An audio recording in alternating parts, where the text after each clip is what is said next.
Good afternoon, Malplussers. The dreaded Monday is out of the way, and to help you through the slow start to the week, I'm here to jumpstart your brains with today's Malplus Trivia Live.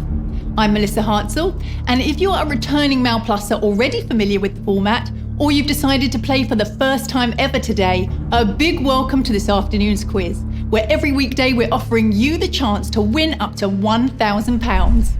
So, a bit of housekeeping for the newbies. I'm asking you 10 general knowledge questions from categories we know you love. 10 seconds to answer each question, and if you answer all 10 correctly, you win a share of the prize. Some of our previous winners have been awarded some pretty generous cash pots in recent games, so it's very much possible. And remember, if you do get one wrong, there's always tomorrow's game to have another swing of the axe. But one step at a time, and let's focus on nailing today's quiz first. A couple more rules to mention before we hit the starting blocks. When you tap the answer you wish to choose, that option is set in stone. And if you turn up late to question 1 and miss it, your chances of winning any cash will already be over. Please be on time because we want you to have a fair shot at the pot. If you don't know the answer and get it wrong, you'll be eliminated, but can carry on playing just for fun. It's a good test of your knowledge and it will warm you up for future games. Right then, rules all set in place, I think we're ready to hit the quiz with question 1. Which of these prisons has housed only women prisoners since 1903? Pentonville, Wormwood Scrubs, or Holloway?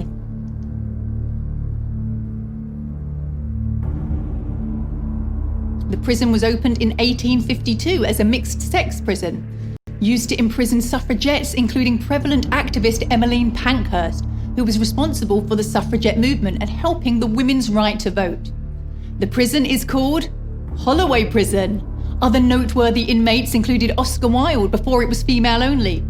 The Islington-based prison no longer exists, having been closed and sold as property. The steel bars now replaced by drinking bars. A good switch. On to question 2. Which of these 20th century British Labour Prime Ministers was not born in Scotland? Tony Blair, Harold Wilson, or Ramsay MacDonald?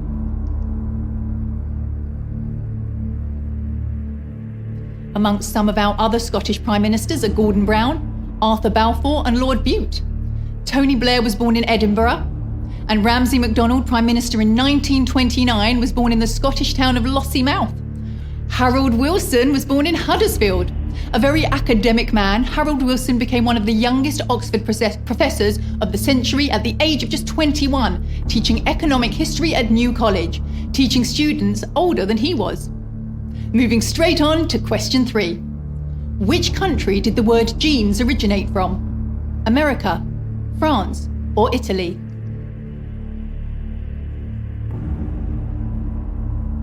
Jeans have evolved over time, but to this day they still include a little watch pocket, usually within the right main pocket. So if you've ever wondered what the function of that is, it's a hangover from the late 1800s.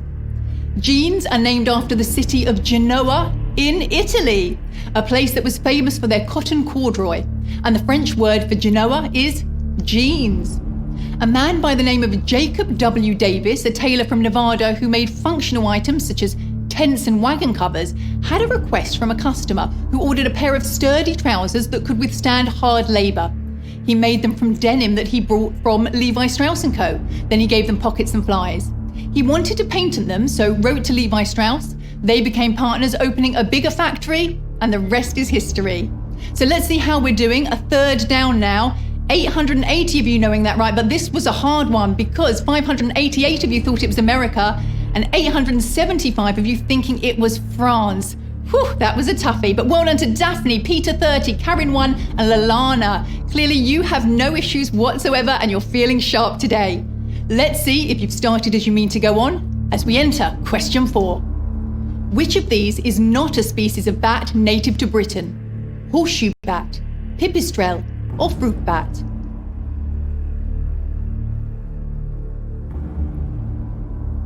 Although we don't necessarily associate Britain with exotic wildlife, it is home to 18 different species of bat, 3 species of snake, 650 types of spiders and tigers. That is, if you include the Scottish Highland tiger, which is a wildcat around the same size as a house cat.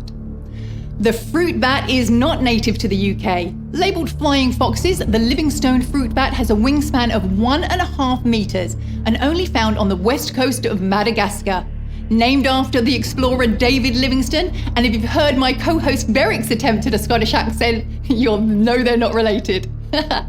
So we're almost at the halfway mark. I think that was another toughie. 332 of you getting that right, but 212 thinking it was horseshoe bat and 287 thinking pipistrelle. Well, we're at the halfway mark, so let's move on with question 5. Which city was the first in the UK to have postcodes? Norwich, Cambridge, or Ipswich? Before the postcode, mail was often vaguely addressed, which was a particular problem in London where many streets had the same name. And after some objection with regards to the first solution of renaming street names, they came up with the idea of the postcode. Norwich was the first in the UK to have a postcode. Due to the growth in mail volumes after the Second World War, it was realised that a nationwide postcoding system was the best way of keeping track. Although the Norwich trials were marginally unsuccessful, it did lay a blueprint for the postcode we see today, which was implemented firstly in Croydon.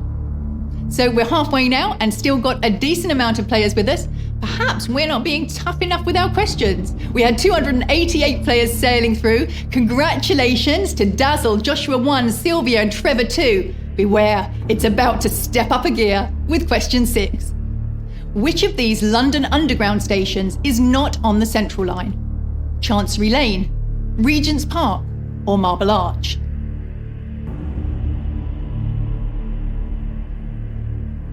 The tunnels on the Central Line twist and turn the most out of any line because the route purposely follows the curves of London's medieval street plan above. And it's not the only line that brushes shoulders with London's history. Over 1,000 bodies lie beneath Aldgate Station, which is built over a plague pit from 1665. And it's Regent's Park that is not on the Central Line, it's on the Bakerloo line. And if you were to check on the tube map, you might be able to tell that the designer of the iconic map, Harry Beck, based his design on an electrical circuit diagram. Moving on to question 7. Which British TV series broadcast its 10,000th episode earlier this year? EastEnders, Emmerdale, or Coronation Street?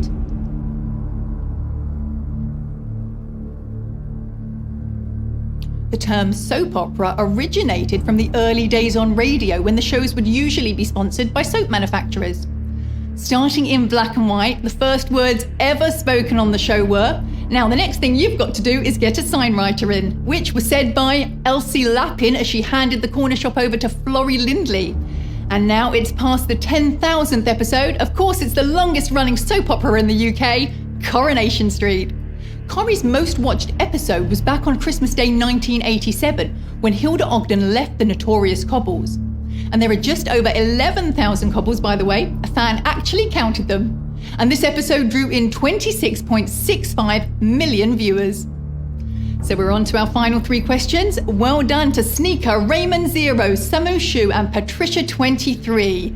Whew, you know your soap operas well and are still in the running for the £1,000 prize. Keep up the good work.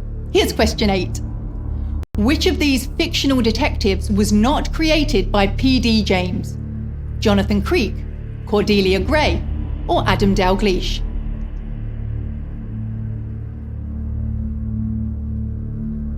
Phyllis Dorothy James, born back in 1920, wrote and published over 20 novels and was said to be the successor to Agatha Christie. After Christie's death, James was labelled the new Queen of Crime. Jonathan Creek, however, is not one of her creations. The lead role was played by Alan Davis, who you might recognise as the recurring frizzy head panellist on the quiz show QI. It was an original series not based on a book, Jonathan Creek actually being a real place in Kentucky that the writer drove through once and simply loved the name, storing it for later use. That was a toughie. 166 of you moving on and getting that one right. Well done to you. We're 8 questions down and only 2 to go. How confident do you feel? I won't keep you waiting any longer. Let's get to it. Here's question 9. Which is the second most common metallic element in the Earth's crust? Aluminium, iron, or calcium?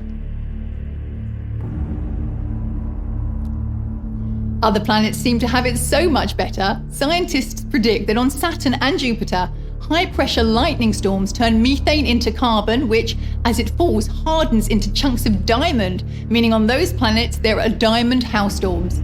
Here on Earth, it's iron that's the second most common metallic element in the Earth's crust, the most common being aluminium.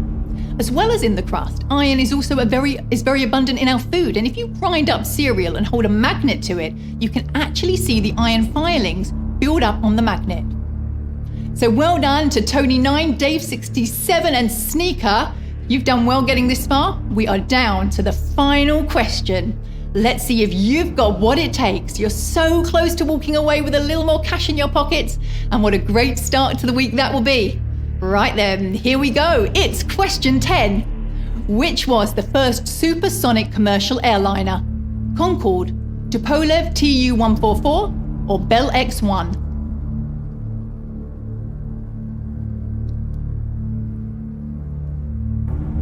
The first time humans ever broke the sound barrier was with the use of a whip, such as the bullwhip. The crack of the whip is the sound of a sonic boom. Some dinosaur experts think that on the same premise, certain long-tailed dinosaurs may have been able to flick their tails at supersonic speeds, being the first living creatures on Earth to break the sound barrier. The Russian-built Tupolev Tu-144 was the first, setting off to flight just 3 months before the British-French Concorde. The service was discontinued due to a series of failures, and the noise of the vast engine within the cabin was so noisy that passengers couldn't even have a conversation with each other. The noise at the back of the plane was described as totally unbearable. And here we are at the end of our journey with a very smooth landing indeed. A huge congratulatory pat on the back to you. Well done to our 11 winners. That was a tough question, wasn't it? Good work to you. So well done to Kirsty, Sneaker, Tony9, Sam46, Raki, James134, and to all of you that strung together 10 right answers in a row. And if you are leaving without any money, you're always welcome to try again tomorrow. So why not tune in again and try your hand at the next set of questions that we'll have in store for you. There are many more chances to win and many more questions to answer. So let's see if the next set of 10 are in line with your memory database. And if you've got any self-proclaimed quiz god friends or family, put them to the test and get them to log in too. How many out of 10 do you think they can get right? The proof is in the pudding, and it's time for them to put their money where their mouth is. Thanks again for joining me today, and we'll see you again tomorrow where there'll be another chance to win £1,000 on Mal Plus Trivia Live. Enjoy the rest of your afternoon. Goodbye for now.